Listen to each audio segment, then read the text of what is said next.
Filipino Workers Center was always founded on supporting the building of worker leadership here in Los Angeles. Now we're just doing more than ever. We're continuing to grow, learned a lot, and get more complex in how we actually are trying to create both long-term and short-term change.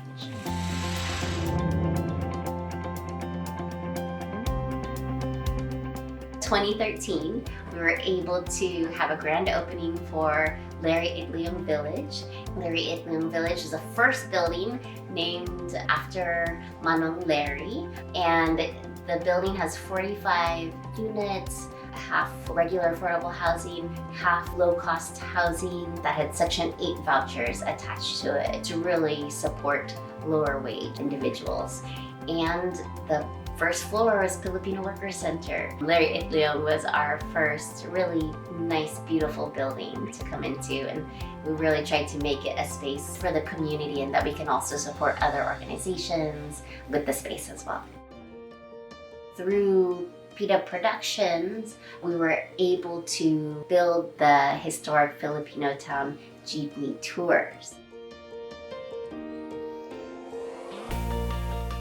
We started the Courage Home Care Cooperative because we wanted to create a better alternative for so many of the Filipino workers who were fighting to get paid properly or for their back wages. So Courage was a way that we could start creating a better model in the industry. Not everyone knows it, but Courage is actually an acronym that stands for Caregivers Organizing for Unity, Respect, and Genuine Empowerment. Early on, we had the Courage campaign, which was to fight for the rights of Filipino caregivers. And then we took that name on as our home care cooperative that we helped to incubate as Filipino Workers Center. So it's a new innovative model that helps to create an agency where all workers, including immigrant workers, can have jobs that are being paid properly. In times of crisis and calamities in the Philippines, PWC has always gathered our membership together to contribute to the Philippines and to support organizations who are on the ground supporting the communities. And when the Philippines was hit by the mega typhoon Haiyan, PWC was able to help lead an effort and campaign for trying to secure TPS, or temporary protected status, for Filipinos. When the COVID-19 pandemic hit, PWC responded very quickly. We were able to pivot our programs to meet the immediate needs that the crisis created. Fortunately, we're in just the right place. We've built relationships with government and funders so that we could actually be that conduit of resources to our community. So we were able to help distribute almost $3 million in cash assistance to domestic workers and immigrants who were not eligible for stimulus and other assistance. We were able to deliver food immediately. We launched immediately a care box program. It happened because there was amazing volunteers from PWC. Filipino Workers Center has been supporting human trafficking survivors since the early 2000s, but this time period is when we really grew the program to be a bigger program and campaign that we call Towards Freedom.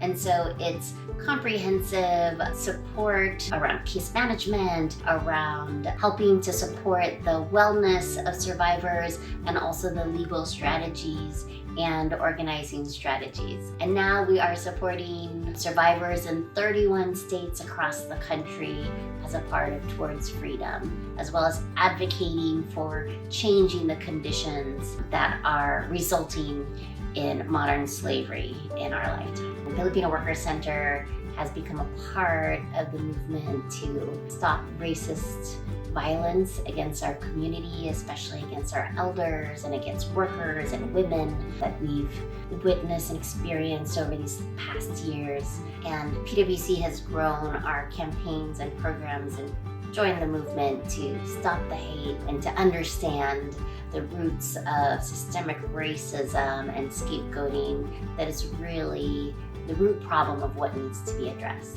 As we build a resilient community by building an organized community, we are also building a safer community by building an organized community. We had a lot of amazing victories during this time period, and one of them was the California Domestic Worker Bill of Rights that we won in 2013, together with the California Domestic Worker Coalition and the National Domestic Worker Alliance. We ended 75 years of exclusion for domestic workers, for nannies and caregivers from overtime protections. And then a few years later, we made that permanent.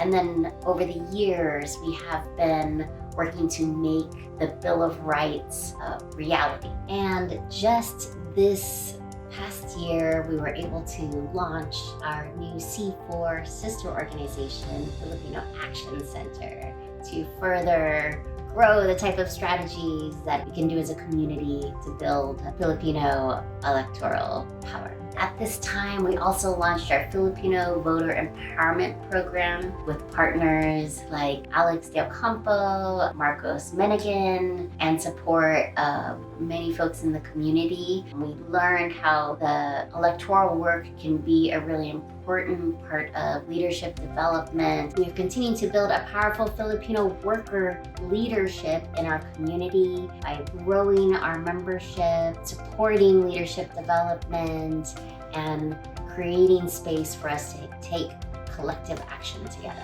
We are strengthening the community through services and meeting immediate needs. We are amplifying and organizing the progressive Filipino voices in our community together with the leadership of Filipino workers. And we are continuing to sustain PWC as an organization that can be a home for Filipino, Filipina, Filipinx community.